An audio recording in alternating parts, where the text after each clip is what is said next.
Hi hello అందరికీ నమస్తే. ఈరోజు నేటి బాలలే రేపటి పౌరులని అంటుంటాం కదా. అలాంటి బాలల కోసం గత 10-15 సంవత్సరాల నుండి కూడా ఆ యొక్క విద్యార్థుల సమస్యల కోసం, వారి హక్కుల కోసం అనునిత్యం అలుపెరగని పోరాటం చేస్తున్నటువంటి వ్యక్తి ప్రస్తుత తెలంగాణ రక్షణ సేన పార్టీ విద్యార్థి విభాగం రాష్ట్ర ప్రధాన కార్యదర్శిగా ఉంటూ మాజీ ముఖ్యమంత్రి కల్వకుంట్ల చంద్రశేఖర్ గారి కూతురు కవిత గారికి అత్యంత ఆప్తుడు మునుకుంట్ల నవీన్ గౌడ్ గారు మనతో ఉన్నారు. వారి మాటల్లోనే అడిగి తెలుసుకున్నాం. వారి విద్యార్థులకు ఇప్పటివరకు ఏమేమి చేశారు, వారి యొక్క సమస్యలు ఏమేమి సాల్వ్ చేశారు, వారి యొక్క హక్కుల కోసం ఏ విధంగా పోరాటం చేస్తున్నారు, ఏ విధంగా వాళ్ళ యొక్క కార్యాచరణ చేసి ముందుకెళ్తున్నాను నేను వాళ్ళ మాటల్లోనే అడిగి తెలుసుకుందాం. అన్న నమస్తే. నమస్తే అన్న. ఇప్పటి వరకు మీరు విద్యార్థుల సమస్యల కోసం ఎన్నో విధాలుగా ఎన్నో సంవత్సరాల నుంచి కూడా కొట్లాడుతూనే ఉన్నారు. సో ఇప్పుడు ఆ యొక్క సమస్యల కోసం కొట్లాడాలని మీకు ప్రేరేపించినటువంటి అంశాలు ఏమున్నాయి? విద్యార్థుల సమస్యల కోసం పోరాడాలి ఫస్ట్ ఆఫ్ ఆల్ అని మీకు అనిపించినటువంటి సందర్భం, అటువైపుగా తీసుకెళ్ళినటువంటి సందర్భాలు ఏమున్నాయి? మొట్టమొదటిగా సారిగా మేము తెలంగాణ ఉద్యమంలో 2010 కానీ 2011 టైంలో మాకు శ్రీకాంత్ అన్న చనిపోవడం కానీ, మా కొత్తపేటలో యాదగిరి అన్న ఉంటుండే. మేము అప్పుడు ఎల్బినార్లో ఫస్ట్ నుంచి ఎల్బినార్లో ఉన్నాం. మేము చదువుకునే ఏజ్లోనే తెలంగాణ ఎందుకు రావాలి, తెలంగాణ దేనికోసం పోరాడుతున్నాం, నీరు నిధులు నియామకాలు అనే ఉద్దేశం కోసం మనం ఫైట్ చేస్తున్నాం. నేను చదువుకుందంట దిల్షనారేనే. నా చదువుతప్పుడు కూడా నా పక్కన ఏమవుతుంది, విద్యార్థులు ఏ విధంగా సఫర్ అవుతారు, రైతులు ఏ విధంగా సఫర్ అవుతారు అనే అంశాలను నేర్చుకోవడం జరిగింది. అప్పుడు కీలకంగా పనిచేస్తున్న టీఆర్ఎస్ పార్టీలో మేము కవితక్కతోనే మేము ప్రయాణం చేయడం జరిగింది. ఏ ఉద్యమమైనా సరే ఉద్యమం కూడా మా వంతు పార్టిసిపేట్ చేసి తెలంగాణ తెచ్చుకోవడం జరిగింది. తెలంగాణ తెచ్చుకున్నాక కూడా చాలామంది విద్యార్థులకి తెలంగాణ ఉద్యమంలో ఎవరైతే ఫైట్ చేసారో వాళ్ళకి అందరికీ కొంతమందికి మాలాంటిలో కూడా న్యాయం కాలేదు. అంటే పార్టీ అనుసంధానంగా ఉన్నా కానీ కొంతమందికి అప్పుడు ఉన్న పార్టీ కేసీఆర్ సహాయంలో అందరికీ మంచి కాలేదు. తర్వాత విద్యార్థుల సమస్య వచ్చేవరకల్లా ఇక చాలా ఒక సమస్య మీద ఒక సమస్య నిరంతర సమస్యలనే వస్తూనే ఉంటాయి. సమస్యల పట్ల మీకు అసలు విద్యార్థుల సమస్యల కోసం కొట్లాడడానికి ఒక ప్లాట్ఫామ్ కావాలి. అవును. సో మీకు ఏ ప్లాట్ఫామ్ కరెక్ట్ మీకు సపోర్ట్ చేసింది అంటే ప్లాట్ఫామ్ ఎక్కడ దొరికింది మీకు? అది మేము తెలంగాణ జాగృతి ఉండడం కూడా కవితక్క సంస్కృతి సంప్రదాయాలతో పాటు విద్యార్థుల సమస్య పట్ల మంచి అవగాహనతో ఏమైనా సమస్యలు ఉంటే అక్క దృష్టి తీసుకెళ్తే కానీ ఆ తొందరగా పరిష్కరించడం కోసం మేము కోరుకోవడం జరిగింది. అక్క ఆధ్వర్యంలో జాగృతులనే ఉండి తెలంగాణ రాష్ట్రం కోసం కానీ తెలంగాణ వచ్చినాక కూడా మేము ఫైట్ చేయడం జరిగింది. అక్క ఆధ్వర్యంలో అయితే బాగుంటుందని చెప్పి కవితక్క ఆధ్వర్యంలో మేము విద్యార్థి సమస్యల పరిష్కారానికి కృషి చేసినాం. ఇప్పటివరకు మీరు స్టూడెంట్ సమస్యలు చాలా వరకు తెలిసారు. అందులో మీకు తృప్తి కలిగించినటువంటి ఒక 2 సందర్భాలు ఏమున్నాయి? సమస్యలు తీర్చిన వారిలో మీరు 2 సందర్భాలు చెప్పండి. దాంట్లో లాస్ట్ ఇయరే జరిగిందన్న ఒక పెద్ద విషయం. అది రాష్ట్ర వ్యాప్తంగా ప్రైవేట్ కాలేజీలు గవర్నమెంటు అధికారులు చేసిన తప్పుకి మధ్యలో బలైన తెలియక ప్రైవేట్ కాలేజీలలో పర్మిషన్ లేని కాలేజీలో జరిగిన విద్యార్థులకి దగ్గర 300 మంది విద్యార్థులకి హాల్ టికెట్లు ఇవ్వాలని కొట్లాడేది మేమే. ఎగ్జాంపుల్ ఒక కాలేజీలో అడ్మిషన్ తీసుకొని వాళ్ళు వేరే కాలేజీలో ఫార్వర్డ్ చేసేటప్పుడు ఆ ప్రాసెస్లో ఒక కాలేజీలో 9 మందిని, ఇంకో కాలేజీలో 10 మంది, అట్లా 300 మంది చాలా ఇబ్బంది పడ్డారు. అంటే లాస్ట్ సెకండ్ ఇయర్ అయిపోయేసరికి ఎంసెట్ మెయిన్స్ అప్లై చేసుకున్నప్పుడు వాళ్ళకి తెలిసింది ఏంటంటే కనీసం వాళ్ళు బోర్డులో కూడా ఎన్రోల్ కాలేదు. బోర్డులో ఎన్రోల్ కాకపోతే ఆ సెకండ్ ఇయర్ మొత్తం అయిపోయినాక అందరికి పిల్లలు ఎగ్జామ్స్ రాస్తుంటే ఆ ఒక్క విద్యార్థి ఆ కాలేజీలో రాయకుంటే వాళ్ళు ఎంతో బాధతోని రాత్రి 11 గంటలకు 12 గంటలకు కూడా వాళ్ళ హస్బెండ్ బెంగళూరు ఉంటాడు.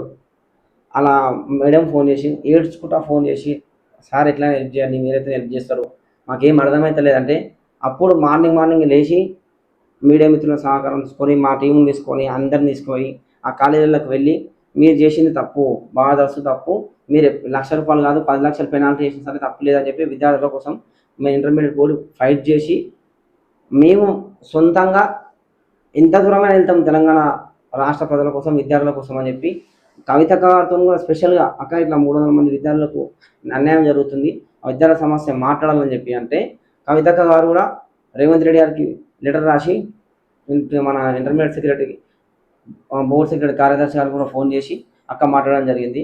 దాంతో ఒక 300 మందికి ఆ టికెట్ వచ్చినాయి. అట్లా ఇంకోటి నాకు ఒక పెద్ద మనిషి ఫోన్ చేసి, పార్టీలో ఉన్న వ్యక్తి ఫోన్ చేసి, నవీన్ ఐట్నర్ గవర్నమెంట్ కాలేజీలో చదువుతున్న అబ్బాయి ఫస్ట్ ఇయర్ అయిపోయింది, సెకండ్ ఇయర్, ఫిబ్రవరిలో వాళ్ళ డాడీ చనిపోయాడు, అంటే హెల్త్ ఇష్యూలో అబ్బాయి ఫీజు కట్టడం మర్చిపోయాడు. ఒక ప్రిన్సిపాల్కు అలా పనిచేసే టీచర్స్ ₹1,00,000 నుంచి ₹3,00,000 జీతాలు ఉంటాయి. కానీ ఒక్క ఫీజు ₹800 కట్టలేకపోయారు. అది నేను రేజ్ చేసిన. నాకు ఫోన్ చేసి అలా బాబాయ్ ఫోన్ చేసి, అన్న మా అబ్బాయికి 2 రోజులలో ఎగ్జామ్ ఉంది, ఏదైనా ఒకటి చేసి నువ్వు ఎగ్జామ్ రాపియానంటే, అప్పుడు ఇంటర్మీడియట్ బోర్డు ముట్టడిచ్చి విద్యార్థులు గవర్నమెంట్ అధికారులు చేసిన తప్పుకి, అంటే కాలేజీ యాజమాన్యం అక్కడ గవర్నమెంట్ అధికారులు చేసిన తప్పుకి విద్యార్థులకు ఎందుకు బలివ్వాలని చెప్పి ఆ విద్యార్థి కోసం నేను మాట్లాడడం జరిగింది. ఆ విద్యార్థి తెలిసి తెలియక ఫీజు కట్టలేదు. మీరు ఏం చేసి అనగానే మేము చెప్పి గంట కాకముందుకి ఆ అబ్బాయికి డిఓ కాడికి వెళ్ళి ఫోన్ ఇచ్చి, ప్రిన్సిపాల్ ఫోన్ చేసి, అరే బాబు మీరు ఒక 5,000 కట్టండి ఫస్ట్, హాల్ టికెట్ వస్తుందని చెప్తే ఆ అబ్బాయి ఈరోజు సెకండ్ ఇయర్ అయిపోయింది జరిగిందన్న. ఇప్పుడు బీటెక్ వెళ్తుండ్రు, డిగ్రీకి వెళ్తుండ్రు, ఎంతో సంతోషం అనిపిస్తుంది. విద్యార్థుల కోసం నిరంతరం ఫైట్ చేస్తుంటే అలాంటి సందర్భాలు మా కోసం లాస్ట్ ఇంకొక ఛాన్స్ కూడా మేము ఏమిచ్చినామంటే, లాస్ట్ 2 days బిఫోర్ కూడా కొంతమందికి లాంగ్వేజెస్ ఇబ్బంది అవుతుంది అనమాట. అంటే సెకండ్ లాంగ్వేజ్ తీసుకున్నప్పుడు ఇబ్బంది అవుతుందంటే 2 days బిఫోర్ కూడా మేము ఏదైతే లాంగ్వేజ్ చేంజ్ కావాలని చెప్పి ఆప్షన్ కూడా అడిగినాము. ఆ లాంగ్వేజ్ చేంజ్ ఇప్పించడం, అలాగే ఇంటర్మీడియట్ బోర్డు ముట్టడిచ్చి ఆ సీఎం గారికి కవితతో మాట్లాడిపిస్తే అప్పుడు ఒక 300 మంది విద్యార్థులకి న్యాయం చేసినాం. అది చాలా సంతోషం అనిపిస్తుంది అని. అట్లా అదేవిధంగా ఇంకోటి ఏంటంటే, ఈ మధ్య కాలంలో అన్ని విద్యార్థుల సంఘాలు అన్ని ప్రైవేట్ స్కూల్లో, ప్రైవేట్ కాలేజీలకు కానీ, ప్రైవేట్ స్కూళ్ళకు కానీ అన్ని బంద్ పిలుపునిచ్చాయి. వీళ్ళు ఎంత పోరాటాలు చేసినప్పటికీ కూడా ప్రతి సంవత్సరం స్కూల్స్ ఓపెనింగ్ చేసినప్పుడు మాత్రం నామమాత్రంగా స్కాలర్షిప్ల కోసం, ఫీజు రియంబర్స్మెంట్ల కోసం పోరాటాలు చేస్తారు, బంద్ పిలుపునిస్తారు. ఒక్కరోజు బంద్కే పరిమితం అవుతుంది అది. సో సమస్య మాత్రం అట్లనే ఉంటుంది. దానికోసం మీరు ఇప్పుడున్న ప్రభుత్వానికి ఏ విధంగా డిమాండ్ చేస్తారు? అందుకనే కవిత గారు ఆధ్వర్యంలో మొన్న కూడా మేము పార్టీ పెట్టిన ముఖ్య ఉద్దేశం కూడా పాంచజన్యం తీసుకుని కూడా విద్యా, వైద్యం, సామాజిక న్యాయం కావాలని చెప్పి, రైతులు కానీ ఉపాధి కల్పించాలని చెప్పి, యువకులకి రైతులకి న్యాయం చేయాలని చెప్పి ఉద్దేశంతోనే పాంచజన్యం పెట్టడం జరిగింది. అందులో ముఖ్యంగా విద్యా, వైద్యం అనేది ఫ్రీగా ఇస్తామని జరిగింది. కవితకు ఎందుకు అంటుందంటే, ఒక కుటుంబంలో చదివిపోయినాక ఎల్కేజీ నుంచి పీజీ వరకు చదివించాలనుకుంటే, నర్సరీ నుంచి యూకేజీ దాకా, అంటే మా కేజీ నుంచి పీజీ వరకు దగ్గర 20 లక్షలు ఖర్చు అవుతున్నాయి ప్రతి ఒక్క పేరెంట్కి ఇప్పుడున్న సిచ్యువేషన్లో. ఎగ్జాంపుల్, నేను ఒక సంఘటన అయింది, అనుకోకుండా యాక్సిడెంట్ అయింది, వాళ్ళ కుటుంబంలో ఇప్పటివరకు 10 లక్షలు ఖర్చు అయినాయి. ఆయన చిన్న జాబ్ చేసుకుంటాడు, ఆ వ్యక్తికి ఇంకా 10 లక్షలు ఖర్చు అవుతాయి. తన తర్వాత బయటకు వచ్చి ఏ విధంగా తీర్చుకోగలుగుతాడు? అంటే అనుకోని సంఘటన జరిగి కుటుంబంలో ఏమైనా యాక్సిడెంట్లు అయినా సరే, లేకపోతే ఏమైనా జరిగినా సరే, ఆ కుటుంబం మొత్తం, ఆ జీవితం మొత్తం కష్టపడి అలా అప్పులు తీర్చుకున్న బాధ్యత జరుగుతుంది. అట్లా రాష్ట్ర వ్యాప్తంగా విద్యా, వైద్యం మీదనే ఎక్కువ ఖర్చు అవుతున్నాయి కాబట్టి కవిత గారు విద్యా, వైద్యం అనేది ఫ్రీ చేయడం జరుగుతుంది. విద్యార్థుల కోసం మనం విద్యార్థుల కోసం ఫ్రీ విద్య ఇస్తామని చెప్పింది. వైద్యం ఖర్చు ఎంతైనా సరే ప్రభుత్వం బాధ్యత తీసుకుంటుందని చెప్పి కవిత గారు ఒక తల్లిలాగా రాష్ట్రం అంతా ప్రజలు మంచిగా ఉండాలనే ఉద్దేశంతో అక్కడ మాట ఇవ్వడం జరిగింది. దాంతో ఇంకా స్ఫూర్తితోని ఇప్పుడు మీరు అంటారు కన్నా ఇంకా మేము ఒకటేసారి పని చేసినాం, 2 సార్లు పని చేసినాం, 3 సార్లు పని చేసినాం అంటే, అవును, ఒక్కొక్క పార్టీ ఒకసారి పని చేస్తుంది. రాష్ట్రంలో ఒక్కొక్క పార్టీలో ఒక తలవంతుగా ప్రజలు పరిపాలిస్తున్న గవర్నమెంట్ మీద ప్రతిపక్షంలాగా ప్రశ్నిస్తున్నాం. కానీ ప్రజాసేవలో శాంతియుతంగా ధర్నాలు చేస్తే కూడా, ప్రశ్నించినందుకు కూడా కేసులు పెట్టుకుంటా ఇబ్బందులు పెడితే ఎవరేం భయపడరు. ఆ విద్యార్థుల కోసం నిరంతరం ఫైట్ చేస్తామని చెప్పి మేము ఏ సందర్భం వచ్చినా చెప్తున్నాం. మేము 3 సార్లు, 5 సార్లు, 10 సార్లు ధర్నా చేస్తే గవర్నమెంట్ మారుతుందంటే, గవర్నమెంట్లో అసెంబ్లీలో ఎవరైతే గెలిచిన వ్యక్తులు ఉంటారో అలా కాన్స్టిట్యున్సీలా అడగండి, ఇంతమంది తల్లిదండ్రులు ఇబ్బంది పడుతారు, ఆ పిల్లలు ఇంతమంది ఇబ్బంది పడుతారు, జీవో నెంబర్ 8 తీసుకొచ్చి మీకు ఇష్టం వచ్చినట్టు ఇంతకుముందు డైరెక్ట్ పిల్లల అకౌంట్లో, ఇప్పుడు పిల్లల అకౌంట్లో ఇస్తామని చెప్తారు కదా, ఇంతమందికి కాలేజ్ అకౌంట్లో ఇస్తుండే అమౌంట్. కాలేజీలు ఇప్పటిదాకా 5 years నుంచి స్కాలర్షిప్ లేకపోతే, ఒక అబ్బాయి నాకు ఫోన్ చేసిన, అలా బడుబలైన వాళ్ళకి సంబంధించిన వ్యక్తి అబ్బాయి, అన్న నేను మా డాడీ ఊర్లో చిన్న పని చేసుకున్నా, మా అమ్మ ఉంటుంది, నేను నా సొంతంగా చదువుకుంటున్నానా, స్కాలర్షిప్ రాలేనా నాకు, ఇప్పుడు నా బీటెక్ కాలేజీలో 5 సంవత్సరాలుగా స్కాలర్షిప్ రాలే, నేను 7 కట్టాలన్నా 4 లక్షలు తీసుకొచ్చి, స్కాలర్షిప్ వస్తే నేను కడదాం అనుకున్నాను, స్కాలర్షిప్ రాలే అని చెప్పి అబ్బాయికి సర్టిఫికేట్ ఇవ్వాలి. ఇప్పుడు సర్టిఫికేట్ ఇవ్వకపోతే ఆ 4 లక్షల కోసం ఏడ పని చేస్తాడు అబ్బాయి? ఆయన ఇప్పుడు సర్టిఫికేట్లు వస్తున్నాయి కదా, సర్టిఫికేట్ చూపించి నేను పలానా చదువుకున్నా, నాకు జాబ్ కావాలంటారు కదా. ఏదైనా ఉపాధి కావాలంటే ఇట్లా ఎట్లా ఇస్తాడు? ఆ సర్టిఫికేట్ వస్తేనే కదా బయటకు వచ్చే బతికేది. కనీసము అలాంటి వ్యక్తులు అలా ఎమ్మెల్యేల కాడికి వస్తే సిగ్గు అనిపిస్తుంది కదా మీకు? మీరు ఎందుకు మాట్లాడతారు అసెంబ్లీలో? విద్యార్థుల స్కాలర్షిప్లు 10,000 కోట్ల పెండింగ్ ఉన్నాయి కదా, జీవో నెంబర్ 8 ఎందుకు తీసుకొచ్చారు? జీవో నెంబర్ 8 రాష్ట్ర వ్యాప్తంగా రద్దు చేయాలని చెప్పి మేము ఎంతో ఫైట్ చేసినాము. 100% రేపు రాబోయే రోజుల్లో జీవో నెంబర్ 8 పైన మంచి కార్యాచరణ తీసుకుంటాం. అది రద్దు చేయాలి. ఎందుకంటే ఇంతకుముందు కాలేజీలు అందరూ కలిసి స్కాలర్షిప్స్ రాలే అనుకో, ఎగ్జాంపుల్ కాలేజీ యజమానులు అందరూ కలిసి మేము కాలేజీలు బంద్ చేస్తున్నామంటే ఒక 1200 కోట్లు వేసిరన్న లాస్ట్ ఇయర్. అంటే ఇప్పుడు స్టూడెంట్స్ అందరూ వినట్టు ఉంటారా? ఒకటే క్లాస్లో ఇంకో క్లాస్కే పడదు ఎగ్జాంపుల్. అట్లా కాలేజ్ ఎంతమంది స్టూడెంట్స్ అంటే రోడ్ ఎక్కుతారు? ఒక కాలేజ్ ఇంకొక సంబంధం ఉండదు. అలాంటి వ్యక్తులు అందరు కలిసి రోడ్డు మీద వచ్చి ఫైట్ చేయగలుగుతారా? 100% నేను విద్యార్థులకు కూడా రిక్వెస్ట్ చేస్తున్నా, రాష్ట్ర వ్యాప్తంలో ఎవరైతే డిగ్రీ బీటెక్ స్కాలర్షిప్ల కోసం ఇబ్బంది పడుతారో జీవో నెంబర్ 8 రద్దు చేయాలని చెప్పి మన సొంతంగా స్వయంగా రోడ్డు మీకు రావాల్సిన రోజులు ఉన్నాయి. అది రద్దు చేయించుకోవాలి. విద్యా వైద్యం అనేది మనకు సదుపాయాలు కల్పించే గవర్నమెంట్ ఉండాలి. కానీ ఇలాంటి నువ్వు నిన్న సింపుల్గా క్రిమినల్ వేషన్ అంటున్నావు మా ఇంజనీరింగ్ విద్యార్థిని. రాబోయే రోజుల్లో కీలకమైన శక్తి మన ఇంజనీర్లది. మన దేశంలో కాకుండా బయట దేశాల్లో కూడా మన సేవలు కల్పిస్తారు. అలాంటి విద్యార్థులను పట్టుకొని ఇష్టం వచ్చినట్టు మాట్లాడుతున్నావు. రైతుల పట్ల నీ రక్తం చల్లుకొని పంటలు పండించుకుంటున్నావు. విద్యార్థులు నిరుద్యోగులు తెలిసినారా 30 రోజులకి కష్టం చేసి అన్నం సాయిబాబా గుడికి అన్నం తిని ఆ విద్యార్థులు ధర్నా చేస్తే కనీసం 7,000 జాబ్ 5,000 జాబ్స్ వద్దాయా, మాకు 20,000 జాబ్స్ అని చెప్పి మీ డీజీపీ ఏమో 20,000 జాబ్స్ ఉన్నాయని చెప్తాడు, ఈయనేమో 7,000 జాబ్స్ ఇస్తాడు. ఈ కతిమ 13 ఎందుకు ఇవ్వవు నువ్వు? దానికోసం ఏమి అడుగుతుంది. రాష్ట్రంలో ఎటువంటి ఒకరికి బాగున్నామని చెప్పి వర్గం ఎవరు లేరు. 100% ప్రతి ఒక్క వర్గం ఇబ్బంది పడుతారు. అది పెడితేనా ఇప్పుడు మీరు అన్నారు తెలంగాణ రక్షణ సేన పార్టీ నుంచి అధికారంలోకి వస్తే విద్య వైద్యం ఫ్రీగా ఇస్తామని, పూర్తిగా ఉచితం అంటున్నారు. అవును, అది పాసిబుల్ అవుతుందా? కంపల్సరీ 100% అవుతుంది. ఎందుకు ఇప్పుడున్న ప్రభుత్వాలు పాసిబుల్ అయితే చేయలేకనా మరి?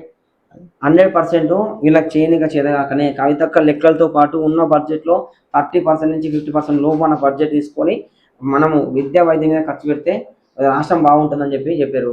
ఇప్పుడు వీళ్ళకి ఇష్టం వచ్చిన ప్రాజెక్ట్ తీసుకొస్తారు. 100 కోట్లు ధనం ప్రజాధనం అనవసరంగా అంటే వాళ్ళకి ఇష్టం వచ్చిన ప్రాజెక్టుల కోసం రోడ్లు వేసుకుంటారు. వాళ్ళకి ఇష్టం వచ్చిన కాడికి ఏ ల్యాండ్ అంటే ఆ ల్యాండ్ అంటే మనం ఖమ్మంలో చూసినాం, ఇక్కడ వికారాబాద్లో చూసినాం, ఇక్కడ నాదర్గూడలో మనకర కూడా చూసినాం. ఎవరు బడుగు బలైన వర్గాలు ఉంటారో, ఎవరు అట్టడిన వర్గాలు ఉంటారో వాళ్ళ నుంచి ల్యాండ్ తీసుకొని వాళ్ళకి సంబంధించిన వాళ్ళ కాంట్రాక్ట్ల కోసం, వాళ్ళ బిజినెస్ కోసం, వాళ్ళ సొంతంగా ఈ మన రేడియల్ మన కలెక్టర్ ఆఫీస్ నుంచి మామూలు దాకా రోడ్ వేస్తా అని చెప్పారు. స్మార్ట్ సిటీ అని చెప్పి వాళ్ళు ఇష్టం వచ్చిన ఫ్యూచర్ సిటీ అని పేరు పెట్టుకొని ఆ రోడ్డు మన కళ్ళకు మన తుగ్గూడ నుంచి శ్రీశైలం హైవే 6 లైన్ హైవేస్ అయిపోతుంది కదా. అవే పైసలు పెట్టి 6 లైన్ వేసి అయిపోతుంది కదా. ఈ నుంచి అందాక నువ్వు ఎట్లా నేషనల్ హైవే డెవలప్మెంట్ చేయొచ్చు కదా. దాన్ని కాదనుకుండా ఈ 300 ఫీట్ రోడ్ కోసము 100 కోట్లు ఆల్రెడీ అడ్వాన్స్ ఇచ్చినావు. అట్లాంటి పైసలు మిగులుతాయి కదా. ఇష్టం వచ్చిన కాంట్రాక్ట్లకు ప్రజాధనం వృధా కాకుండా మేము విద్యార్థుల కోసం వైద్యం కోసం ఖర్చు పెట్టమని చెప్పి అంటున్నాం కదా. ఈ విద్యార్థి సంఘాలు అందరు కూడా ఎందుకు విద్యాశాఖ మంత్రి ముఖ్యమంత్రి ఏమైనా దగ్గర పెట్టుకున్నాడు? అది డిమాండ్ చేయొచ్చుగా, వేరే వాళ్ళకి ఇవ్వచ్చు అన్నట్టు. 100% చేస్తున్నాం కాబట్టి ఆయన అంటుండు కదా, నిన్న కూడా మీటింగ్ లో అంటుండు కదా, మీ విద్యాశాఖ నాకు ఎందుకుందంటే తండ్రిలాగా ఉంది, విద్యార్థులందరినీ మంచి చదువు కోసం నేను చూసుకుంటా, వాళ్ళకి ఓటక్కు లేదంటుండు.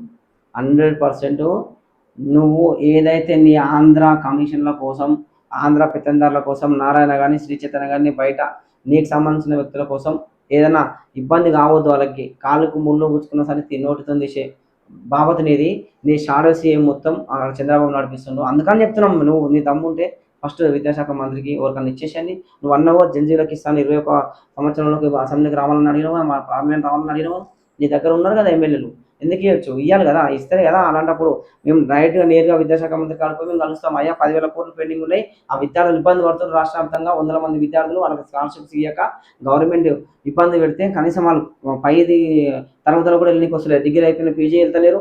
ఇంటర్మీడియట్ పిల్లలు మొన్న మీరు చూసిరన్న 84 మంది న్యూస్ చెందిన పిల్లలు తెలంగాణ మన తుర్కెంజాల్లో ధర్నా చేయడం జరిగింది. అప్పుడు నేను స్వయంగా 80 మందికి కలెక్టర్ గారికి ఆ పిల్లల్ని తీసుకొని కలెక్టర్ గారికి మన రంగారెడ్డి కలెక్టర్ గారికి పోయి, సార్ మీరు 100% పిల్లలకు న్యాయం చేయాలంటే సార్ డిఐ గారికి ఫోన్ చేసి నువ్వు 80% హాల్ టికెట్ ఇప్పించాలంటే స్కాలర్షిప్ రానందుకే కదా పిల్లలు ధర్నా చేశారు. స్కాలర్షిప్ వస్తలేవని కదా రోడ్డుకి ధర్నా చేశారు. మీకు కనిపిస్తలేవా అలాంటివి? 100% అలాంటి ప్రాబ్లమ్స్ ఉన్నాయి. అప్పుడు మేము రిక్వెస్ట్ చేస్తే కలెక్టర్ గారికి అప్పుడు స్కాలర్షిప్ తర్వాత ఫస్ట్ కాలేజ్ సర్టిఫికేట్ అంటే ఆ కాలేజ్ నుంచి సర్టిఫికేట్ ఇవ్వడం జరిగింది. ఒకటి ముఖ్యమైనటువంటి ప్రశ్న. ఆ, ఇప్పుడు ప్రస్తుత ఈ జనరేషన్లో ప్రైవేట్ కాలేజీలో కానీ అడ్డగోలు ఫీజులు ఉన్నాయి. అవును, బుక్స్ కానీ, మెటీరియల్స్ కానీ, డ్రెస్సులు డ్రెస్సెస్ కానీ, యూనిఫామ్స్ కానీ అవును అడ్డగోలు వసూలు చేస్తున్నారు. అవును ఆ, దీనికోసం నీ దగ్గర కార్యాచరణ ఏముంది మీ దగ్గర? ఇంకోటి ఏం తెలుసా, ప్రభుత్వానికి ఇచ్చేటటువంటి సూచన ఏంటి, ఒక చట్టం తీసుకురావాలనో, లేకపోతే ఇంతసేపటికి కాలేజీలు ఓపెన్ అయినప్పుడు ఏదో 2 రోజులు బంద్ చేస్తున్నారు, అత్యధిక ఫీజులు వసూలు చేస్తున్నారు, కానీ నామమాత్రంగానే ఉండిపోతుంది అది. ఇప్పుడు గవర్నమెంట్ ఎవరు రన్నా ఇప్పుడు కాంగ్రెస్ గవర్నమెంట్ ఉంది. ఫీజు నియంత్రణ చట్టం అమలు చేయాలని చెప్పి డైరెక్టర్ స్కూల్ ఎడ్యుకేషన్ కింద మేము ధర్నా చేసినాం. మాతో పాటు అంటే మేము ధర్నా చేసినాక పొద్దున్న చలనం వచ్చిందా అంటే కనీసం ప్రజాస్వామ్యంలో ఎందుకు ధర్నా చేస్తారు, ఏం సంగతి అని చూస్తారు కానీ న్యూస్. మేము ఎందుకు ధర్నా చేసినాం, ఫీజు నియంత్రణ చట్టం అమలు చేస్తే ఎల్కేజీ అంటే కేజీ నుంచి పీజీ వరకు ఏ స్కూల్కి ఎంత ఫీజు, ఏ క్లాస్కి ఎంత ఫీజు అని చెప్పి స్పష్టంగా మీరు ఒక గవర్నమెంట్ ఫీజు నియంత్రణ చట్టం అమలు చేసిరు అనుకో. ఇప్పుడు దోస్తు ఉంది, ఇంకోటి ఇప్పుడు బీటెక్ ఇంటర్ ఇంజనీరింగ్ కాలేజెస్ ఉన్నాయి, లాస్ట్ ఇయర్ ఫీజులు పెంచి ఇష్టం వచ్చినట్టు. సరే కనీసం అట్లానే పెట్టవచ్చు కదా, కేజీ నుంచి పీజీ వరకు జరుగుతున్న ఏ క్లాస్కి ఎంత ఫీజు పెట్టాలని చెప్పి ఇప్పుడు తమిళనాడులో పెట్టిండు విజయ్. అట్లా పెట్టండి కదా. బాదర్సు ప్రజాస్వామ్యంలో ప్రజల ఆస్తి మా విద్యార్థులే కదా, రేపటి భావి భవిత పరులు మా విద్యార్థులే కదా. వాళ్ళ కోసం నువ్వు అకౌంటబుల్గా ఉండి ట్రాన్స్పరెంట్గా ఉండి నువ్వు ఎంత ఖర్చు పెడుతున్నావు విద్యార్థులకు చూపి. ఇప్పటిదాకా 3 సంవత్సరాలు నడుస్తుంది, నువ్వు వచ్చి దాదాపు 3 సంవత్సరాలు అవుతుంది. మీ బడ్జెట్లో విద్యార్థుల కోసం ఏం కష్టం పెట్టింది చూపండి. రోడ్డు మీదకి రండి, ప్రజాస్వామ్యంలో చర్చకు ఎంతైనా సిద్ధం. మీరు ఖర్చు పెట్టింది రూపాయలు లేదు, ఒక్క ఇండికేటర్ స్కూల్ కట్టలే అన్న. 119 నియోజకవర్గాల్లో ఒక్క స్కూల్ కడతా అని చెప్పి టెండర్లు ఇచ్చింది, అయిపోయింది. ఇప్పటి వరకు 2.5 సంవత్సరాలు అయింది, ఒక్క ఇంటిగ్రేటెడ్ స్కూల్ కట్టలే. ఒకటి మంచాల బిల్డింగ్ కట్టామంటారు అయ్యా, నీ 100% చెప్తున్నా, ఒక్క బిల్డింగ్ కట్టలే. ఆడ వాళ్ళు కలర్లు వేసుకుర్రు, వాళ్ళ ఇన్ఫ్రాస్ట్రక్చర్ తీసుకొచ్చి పెట్టేది, కానీ ఆడ కొత్త బిల్డింగ్ కట్టలేదు. దానికే ఒక డెవలప్మెంట్ చేసినాం. అదే ఇబ్రాపట్నం కాన్స్టిట్యున్సీలో అదే పేరు లేకపోద్దు ఎమ్మెల్సీ పెట్టుకొని వాళ్ళ సొంతంగా ఎట్లా వెళ్తాడు. ఒక టీచర్ని మన గిరిజన టీచర్ని అది తప్పు చేసినప్పుడు పనిష్మెంట్ నువ్వు ఏమన్నా అలాంటి టీచర్ని ఎంత ఇబ్బంది పెట్టిందో. బాదర్స్ నువ్వు ప్రైవేట్ స్కూల్ ఓపెనింగ్ చేసినావు, సరే ఆమె ప్రైవేట్ స్కూల్కి ఏమైనా ప్రమోషన్ చేసింది అని చెప్పి అది కాదు, నువ్వు డైరెక్ట్ ప్రైవేట్ స్కూల్లో పోయి ఓపెన్ చేసినావు, అది ప్రమోషన్ కదా. అది గవర్నమెంట్ చూస్తలేదా, అధికారులు చూస్తలేరు అనుకుంటారా, లేకపోతే ప్రజలు చూస్తలేరు అనుకుంటారా? ప్రజలేమో తెలియదు అనుకుంటారా? 100% ఒక మంచి రోజు వస్తుంది, ఆ రోజు బుద్ధి చెప్తారు. ఇంకోటి విద్యార్థుల సమస్యలో ప్రధానమైనటువంటి సమస్య, చాలామంది విద్యార్థులు స్కూల్లోనే 8th, 9th క్లాస్ స్టాండర్డ్లోనే డ్రగ్స్కి బానిస అవుతుంది. అవును, అట్లాంటి కోసం విద్యార్థి సంఘాలు ఎట్లాంటి కార్యాచరణ తీసుకుంటున్నాయి? ఇప్పటివరకు అట్లాంటి సమస్యల కోసం ఎలాంటి కార్యాచరణ తీసుకున్నట్టు కూడా మాకు తెలిసింది లేదు. మేము లాస్ట్ ఇయర్ కూడా తెలంగాణ మా జాగృతి నుంచి కానీ సరే 100% మేము పార్టీ కాకముందుకు 100% కాలేజీలలోకి వెళ్ళి మా నుంచి వెనకాల డ్రగ్స్ అవేర్నెస్ ప్రోగ్రామ్ చేయకపోవడం కానీ, మన కవితక్క గారు కూడా కూకట్పల్లిలో పెద్ద ఒక 2000 మంది విద్యార్థులని యాంటీ డ్రగ్స్ ప్రోగ్రామ్ చేయడం జరిగింది. అట్లా మాకు సందర్భం వచ్చిన వల్ల విద్యార్థుల పక్షాన డ్రగ్స్ తీసుకోవద్దని చెప్పి మాట్లాడడం కానీ, ప్రోగ్రామ్స్ పెట్టడం కానీ జరుగుతుంది. అంటే గవర్నమెంట్ కఠినంగా నిర్ణయాలు తీసుకుంటే, ఒకసారి ఒక డ్రగ్స్ తీసుకుంటే ఆ డ్రగ్స్ ఎవరైతే తీసుకుర్రో ఎక్కడికి వెళ్ళి మూలాలు కనుక్కొని, ఎవరైతే కొనుక్కుంటారో వాళ్ళ మూలాలు అనుకొని దాన్ని అంతం చేస్తే, ఒకరికి గట్టిగా శిక్ష పడితే ఇంకొకరు చేయడానికి భయపడతారు కదా. అది ఇంప్లిమెంట్ కాకుండా వీళ్ళు ఇష్టం వచ్చినట్టు నామకే వాసు ఆయనకన్నా విద్యాశాఖ పెట్టుకుని ఆయనకన్నా ఓ శాఖ పెట్టుకొని వాళ్ళ ఇష్టారాజ్యం నడిపిస్తుంది. ఇంకొకటి ఏంటంటే కొద్దిసేపు మనం రాష్ట్ర పాలిటిక్స్ గురించి మాట్లాడుకున్నట్టయితే, ఎందుకంటే కవితక్క గారితో మీరు ఉంటారు కాబట్టి అడగాల్సి వస్తుంది. తెలంగాణ రక్షణ సేన పార్టీ సక్సెస్ అవుతుందా తెలంగాణ రాష్ట్రంలో? 100% అవుతుందనా. ఎందుకంటే ప్రజెంట్ రాజకీయంలో నడుస్తుంది ఏమైంది, కాంగ్రెస్ పార్టీకి టోటల్గా యాంటీ ఉర్రు ప్రజలు. ఇప్పుడు స్పేస్ ఉంది మా పార్టీకి, అందరూ నేషనల్ పార్టీ అని చెప్పి ఉన్న కాంగ్రెస్, బీజేపీ, ఇప్పుడు బీఆర్ఎస్ కూడా నేషనల్ పార్టీ అనుకొని తెలంగాణ ప్రజల కోసం, అస్తిత్వం కోసం నిరంతరం ఏ సమస్య అయినా సరే కవితక్క ప్రశ్నించి తన వంతు సహకారం చేస్తుంది. రేపు పొద్దుగాల ప్రజలే మాకు అవకాశం ఇస్తారని చెప్తున్నాం. విద్యా వైద్యం మా పాంచజన్యం అనేది పబ్లిక్ మంచిగా తీసుకెళ్ళి ప్రజలు భారీ ఎత్తున మాకు అవకాశం ఇస్తే మేము 100% గవర్నమెంట్ తీసుకొచ్చి కవిత గారు చెప్పినట్టు విద్యా వైద్యం చేస్తాం. అట్లాంటి చాలామంది నాయకులు, ప్రతిపక్ష నాయకులు కావచ్చు, వాళ్ళు కావచ్చు, అట్లాంటి పార్టీలు వస్తూ ఉంటాయి పోతూ ఉంటాయి. అవును. అధికారంలో మాత్రం ఇంకా 10 సంవత్సరాలు నేనే ఉంటా అంటున్నాడు ముఖ్యమంత్రి. ఇప్పుడు ఇప్పుడు షర్మిల ఎలా వచ్చిందో ఎలా పోయిందో కవిత కూడా అట్లనే. ఇప్పుడు కవితక్క అనేది ప్రజలలో గత 2008 నుంచి ప్రజలకు చాలా దగ్గర ఉన్న వ్యక్తి అన్న. ఆ వ్యక్తి ఎమ్మెల్సీగా, ఎంపీగా ప్రజలకు ఎంతో హెల్ప్ చేసింది. ప్రతి చిన్న హెల్ప్ అయినా సరే, వాళ్ళ కాన్స్టిట్యున్సీలో ఏమైనా ప్రాబ్లమ్స్ వచ్చినా సరే, రాష్ట్ర వ్యాప్తంగా ఉన్న ప్రాబ్లమ్స్ కానీ 100% అక్క ఎంత కృషి చేయాలో అంత కృషి చేసి చెప్పడం జరిగింది. ఎంతో వర్క్ చేసి ఆ ప్రజల కాన్స్టిట్యున్సీలో అక్క గారికి ఇప్పుడు కూడా ఒక దేవతలాగా, ఒక తల్లిలాగా చూస్తారు కాన్స్టిట్యున్సీలో. ఇప్పుడు కవితక్క గారు బయటికి వచ్చి ప్రత్యేక పార్టీ పెట్టడానికి దారితీసినటువంటి ప్రత్యేక పరిస్థితులు ఏంటి? ఇప్పుడు ప్రజలకు అవసరం అన్న. తెలంగాణ రాష్ట్రంలో తెలంగాణ రక్షణ సేన పెట్టింది దేనికి? ప్రజల సంక్షేమం కోసం, ప్రజల పక్షాన అక్కడ బీఆర్ఎస్ పార్టీ డ్యామేజ్ అవుతుంది కదా. లేదన్నా, వాళ్ళకి పేరే లేదు కదా, వాళ్ళు మార్చుకోరు కదా. బీఆర్ఎస్ అని పెట్టుకొని రాష్ట్ర వ్యాప్తంగా కాదు, అదే, దేశవ్యాప్తంగా చేస్తామని చెప్పారు కదా. ఇప్పుడు కవిత అంటే ఇప్పుడు కేసీఆర్ గారి కూతురే. అవును. కేసీఆర్ గారి కూతురు సపరేట్ గా పార్టీ పెట్టి పోటీ చేస్తుందంటే ఓట్లు చీలేటి అవే కదా బీఆర్ఎస్. బీఆర్ఎస్ తో పాటు అందరినీ చీల్తే ఎవరైతే ప్రజాస్వామ్యంలో మేము ఫైట్ చేస్తున్నాం ప్రజల కోసం అన్నప్పుడు, మాకు ఎవరైతే పని చేస్తున్నాం, ఆ లీడర్ మా కోసం పనిచేస్తున్నారు, కవిత గారు మా కోసం పనిచేస్తారు అన్నప్పుడు మాకు ఓట్లు వేస్తారు. వాళ్ళు ఒక్క ఓట్ల చీల్తాను ఎట్లా చెప్తామన్నా? 100% కాంగ్రెస్ పార్టీకి ఇంకొకసారి గెలిచే అవకాశం లేదు. ఇప్పుడు మాకు స్పేస్ ఉంది కాబట్టి మేము 100% నిలబడతాం, గెలుస్తాం. కాబోయే సీఎం 100% మా కవిత అని చెప్తున్నాం. అందరి జనాల్లో పూట ఒకటే నానుంది, కవితక్క రేవంత్ రెడ్డి వదిలిన బాణం. దీనికి మీరేం సమాధానం చెప్తారు? 100% కాదన్న.